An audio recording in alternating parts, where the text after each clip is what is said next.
Thank you for joining us this week on The Tongue with Dr. Mike. I'm so glad you're back with us again. As always, make sure you're visiting our website, thetonguespeakslife.com. That is the hub for everything that's associated with our missions. You can access our podcasts. Of course, you can go to Apple or Spotify or anywhere that you listen to your podcast there. We're on there. Remember Legionnaire. Legionnaire is starting to gather momentum. Legionnaire.com is up and running. It's based on Romans 8:17, heirs of God and co-heirs with Christ. You're going to see a lot of collaborative work there shortly. As we include churches with Pastor Simon and Living Waters Ministry and the Bushfire churches in South Sudan. So keep a hold on that. TheTongueSpeaksLife.com. The Legion Arms shop is going to be back up very shortly. Actually, I'm going to be traveling next month and going to a Christian product expo where we're going to start gathering a bunch more merchandise. That's inspiring and looks awesome and is super affordable, and it's all coming. It's going to be on that site. It's very exciting. Remember, if you are checking out Pastor Simon and Bushfire Church, you can check them out at livingwaters.world. And if you're in the Lehigh Valley, remember JB and his crew at Psalm 346 Ministries. If you can volunteer, they're doing great things there with feeding the needy and visiting the people in need. So if you can volunteer and you're in the area, check out Psalm 346 Ministries. Always, like always, and always, Cure International. God bless the little children. Remember, they're doing those surgeries for young children, making a difference in their lives around the world. Jesus sent them out to heal the sick and proclaim the kingdom of God, just like Luke 9:2 says. You can donate to them directly from The Tongue Speaks Life. It'll take you right over there. You can donate right to The Tongue Speaks Life. You can earn your degree. I teach biblical courses online there through Liberty University. The entire list of things are there. If you want to go back to school, this is correspondence work. You work at your own time, your own pace. Prices are there. It is very affordable. It's very, very easy to work at your own pace. All the information's there. Check it out. To our angel donors, everybody that's continuing to support, God bless you. And remember, as we continue to grow here and we're moving on, I just want to say welcome back to everybody that's listening across the world. God bless you. This is going farther than I ever thought. We are seen in front of millions of people. I do posts every day and a bunch of different groups, and we get interactions from all over the world. So it's really great. So this season on The Tongue Speaks Life, we are going to do some important things, some exciting things. We're going to have good guests on here. And like I said before, JB and I are going to do a couple episodes of Pillars of Heaven again. So I'm excited for that. So let's just jump right back into where we are. It's going to piggyback off the last sermon that we talked about, and this is when storms are arriving in your life and when they alter the map of your life, the unexpected change, divine redirection, and trusting God's plan. And we're not harping on this subject, but it is important that you realize that sometimes these setbacks are not designed, for you to be punished. It's not a punishment. It's a redirection sometimes. Sometimes it's a shifting and it's a change of season. So, there's a nature of change. And I know in my life, it's been, it can start from anywhere. I mean, when I was growing up, I wanted to play in the NFL. I wanted football. That was it. That's the only thing I wanted to do. I was obsessed with it. Even before high school ended. To make a long story short, I got accepted in Michigan to play football, and so excited. And then I did get in a car accident. I broke my lower back. So closed doors, change the direction, your dreams, everything you plan, you just watch it unravel overnight, and then it went from that to law school. I went to law school for a couple years. Those of you that know my testimony know that story. If you don't know it, let me know. It's an interesting story, but it shows how your plans change as your life goes on. And if it's not God's will for your life, no matter what you do, it's not going to come about. So, man, there's 100 things we could talk about. The pandemic, I know everybody's, that change a hit suddenly for, people lost a job, illness, maybe somebody betrayed you. Maybe there's other natural disasters or closed doors that you thought God opened.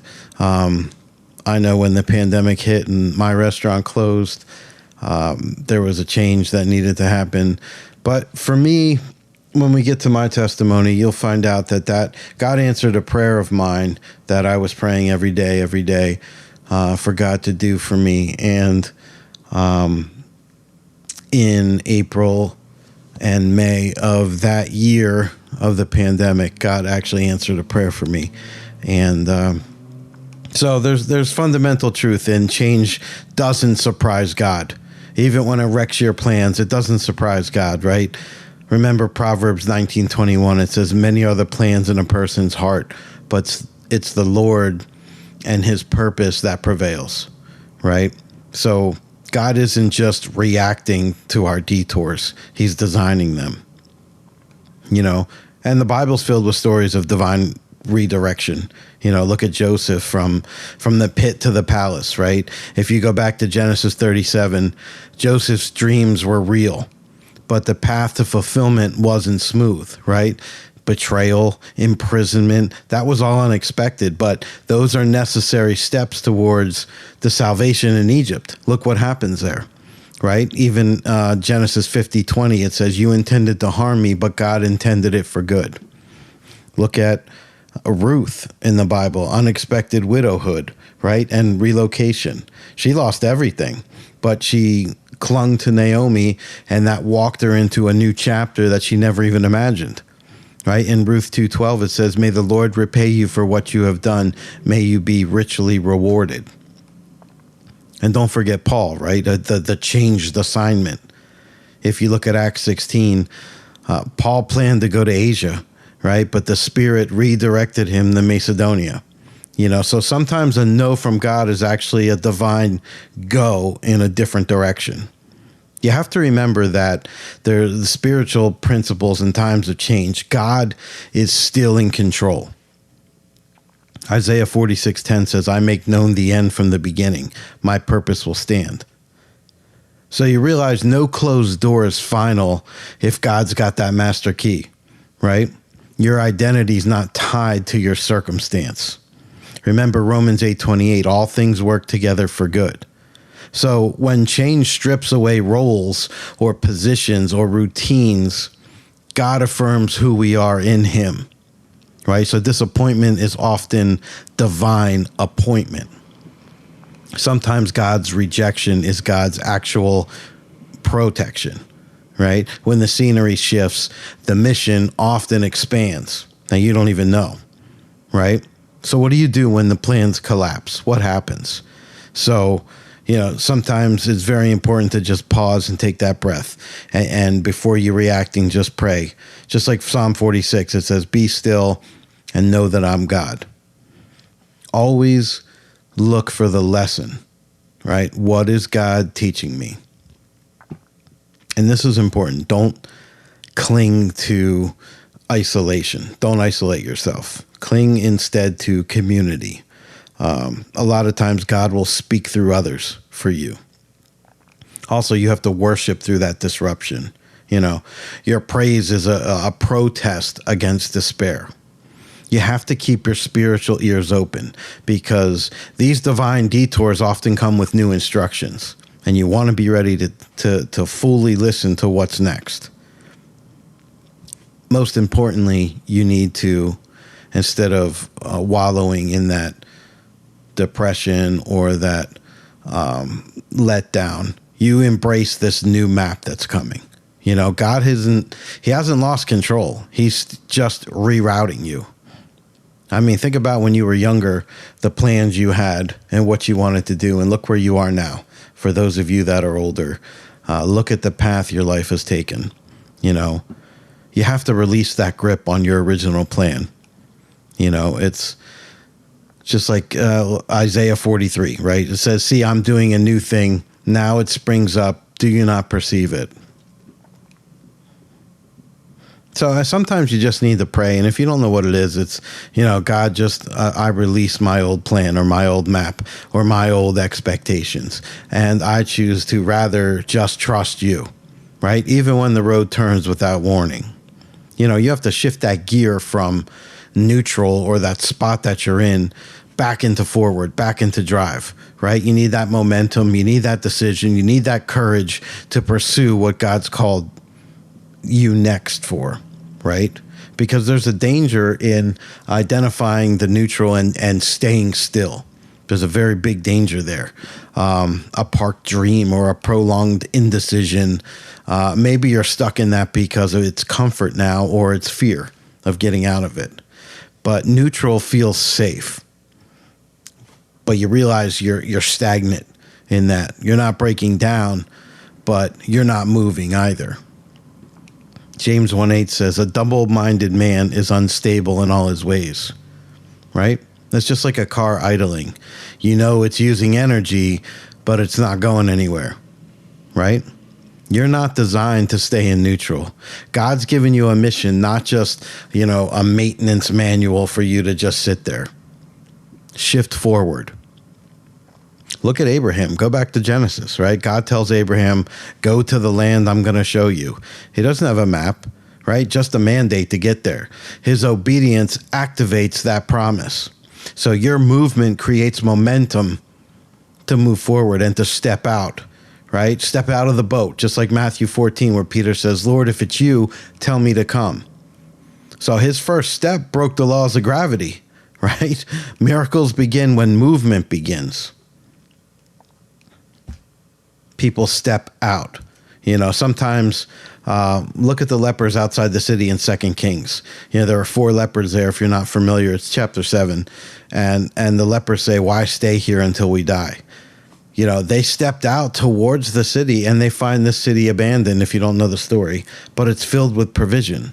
So sometimes God's waiting for your legs to agree with your faith, right? Yes, I believe it. Yes, I believe it. Now shift from neutral into moving forward, even though you might have that fear of failure.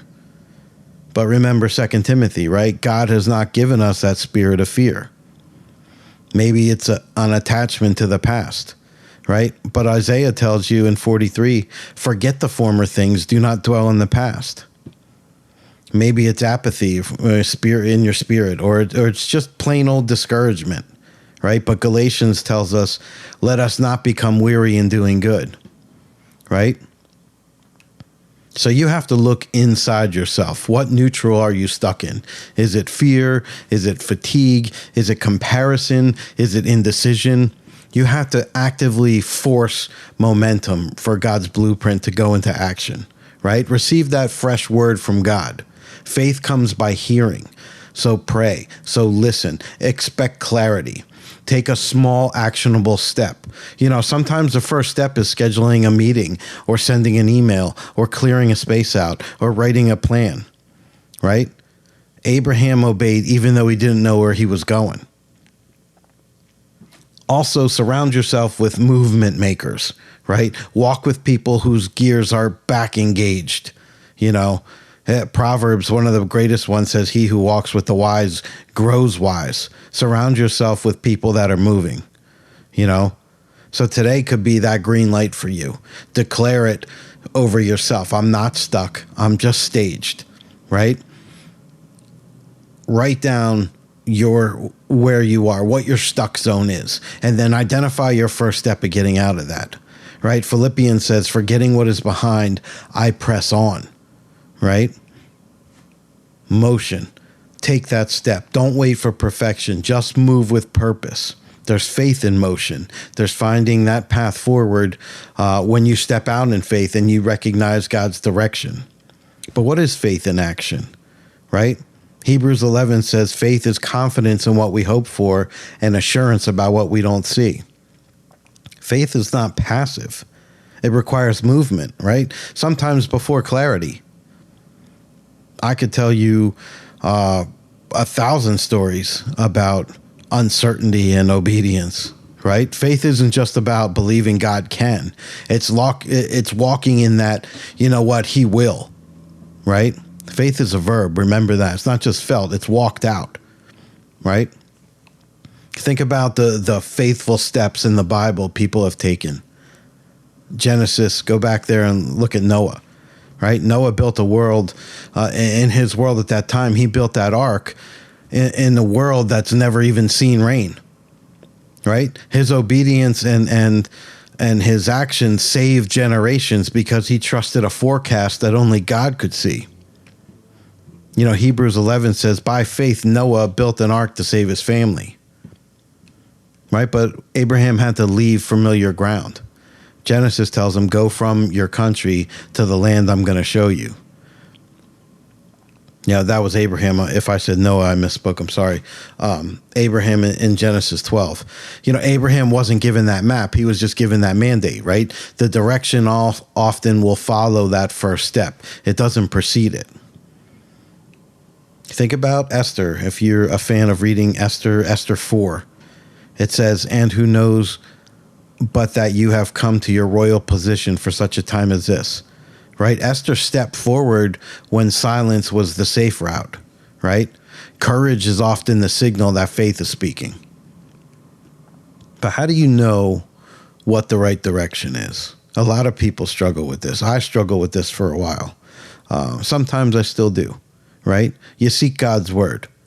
Psalm 119 says, you know, your word is a lamp to my feet and a light to my path. But what does that mean? A lamp doesn't show miles ahead. It shows you the next step. Confirm yourself through prayer, right? James 1:5 says, if any of you lacks wisdom, you should ask God. God doesn't hide direction from the people that are hungry in their heart to find out what their next step is. Listen to that counsel of people that are in gear, right? Listen to the right voices. Back to Proverbs, it says, lack of guidance, that's how nations fail, right? They fall. But victories won through many advisors. Wise community refines clarity for you, right? But you have to always check for peace in your life. And if you're wondering why that's important. I mean, the Bible talks about it over and over, even in Colossians. Let the peace of Christ rule in your hearts, right? Peace isn't the absence of the problems in your life. It's the presence of God's assurance there. So what holds you back? How do you break that resistance, right? We talked about a little bit what are the common barriers. Fear of failure, right? Waiting for the perfect conditions. You compare things, you have an analysis of comparison, and sometimes that paralyzes you. Or maybe it's past disappointments, right? But how do you respond to that? Ecclesiastes 11 says, whoever watches the wind will not plant, right? You don't need the whole picture to plant that first seed. Just do it. So where have you hesitated? What's keeping you in neutral, or sometimes what's keeping you in parked, right? Take that first step. Joshua 1:9, which I end all of these podcasts with, says, have I not commanded you? Be strong and courageous, right? Steps of faith aren't always giant. They don't have to be leaps. The only thing they have to be is consistent, right? What's your first step? Sometimes the direction may seem dim, but obedience is going to turn that light on, right? So it's very important for, and as I wrap up this section about being stuck in neutral and what's my direction in life, and listen, a lot of us right now are facing uncertainty, and I'll tell you what, honestly, there's been a ton of uncertainty in my life over the past 5 years. I've come to the realization recently of actually how long it's been, and how I've noticed I've been in neutral for way too long. right? It's time to shift gears. So use that as encouragement. The Bible's filled with so many inspiring things for you to use to push yourself forward. Don't get stagnant and don't stay in neutral. Don't fulfill your purpose, right? Step out and ask God, even if you don't know what it is. And a lot of times you don't know. And a lot of times I don't know. And it's, hey, God, this is what I'm worried about. This isn't new to him. It's not going to surprise him what you're going through or what you're thinking about, right? Even when you're praying to him, he knows what you're going to ask him, or he knows what's on your heart. He knows the situation. You're not pulling a fast one on God, right? Listen, that word is in you. It's in your mouth. It's in your heart. It's that message concerning faith that we proclaim. And we're going to talk about proclaiming this more and more as these times we're facing, and it seems the days are speeding up, and the time is running out. So now more than ever is the time in your heart to believe and open your mouth and profess the faith that you can get saved, right? That anyone that believes in God is not going to get put to shame, right? So it's everyone who calls on the name of the Lord is going to be saved, right? So it's even in this season, if you're in neutral, search hard for Jesus. Search harder than you ever have. You know what I mean? And we know now more than ever, every day is one day closer to the remainder of prophecy being fulfilled, right? And if you look around and turn the news on and this fear campaign that's going on, and we'll talk about that later, but you now more than ever, you can see we're not promised another moment in this life, right? So don't put this off. This is a quick flash and it's over, right? But your decision here carries an eternal consequence, right? You don't want to be at the end of your life and say, man, I wish I would have taken this more serious. Jesus is waiting for you. He came to earth and died and took your punishment for you. And all you have to do is reach out to him, right? God, I know I'm a sinner. I believe you're God, and you sent your son, Jesus, to die in my place. He took the penalty for me. Come into my heart, forgive my sins, become the leader in my life. Turn everything over to him, right? He'll guide you and teach you, and you'll grow and you'll learn more about him. That's a simple prayer. It's all you have to do, right? And, I say it every time I end this. You're not damaged, and you're not weak, and there's nothing wrong with you. And it's not your situation is special and nobody understands. It's too late. I've done too much. Stop listening to other people that tell you that you're no good, or, you're not going to amount to anything, or you're worthless, or you screwed up, or none of that's true. Jesus is waiting for you, right? Joshua 1:9 says, be strong, be courageous, don't be afraid, don't be discouraged, right? The Lord's going to be with you wherever you go. So as we look forward to the different topics that are coming up on the tongue, it's important now that if you are stuck in neutral and you're worrying about uncertainty, look, I get it. I know where you're at because you're not sleeping at night. And if stress is eating away at you, then you're looking for something to fill that void. It could be food. It could be drinks. It could be cigarettes. It could be drugs. It could be anything. Fill that void in your life, but fill it with God. Right? God's waiting to hear from you. And now more than ever, it's more important. And if you haven't taken that list out and put your friends on it that don't know God, that's your mission field. Your mission field is to tell those people. That's your job. The Bible says the blood of them is on your hands, right? Because your mission is to tell them the truth. And I've been in conversations, but what if this and what if that? And you can turn that all around and say, yeah, but what if I'm right? Right? Which I am. But what if that? Have you ever thought about that? Have you ever thought, well, what are the consequences of that? What if I'm right? Keep your head up. Get out of neutral. Surround yourself with people that can help you move forward. Get out of the ditch you're in. And lean on each other, right? Iron sharpens iron. That's why we're here. Thank you, guys. I'll see you next time.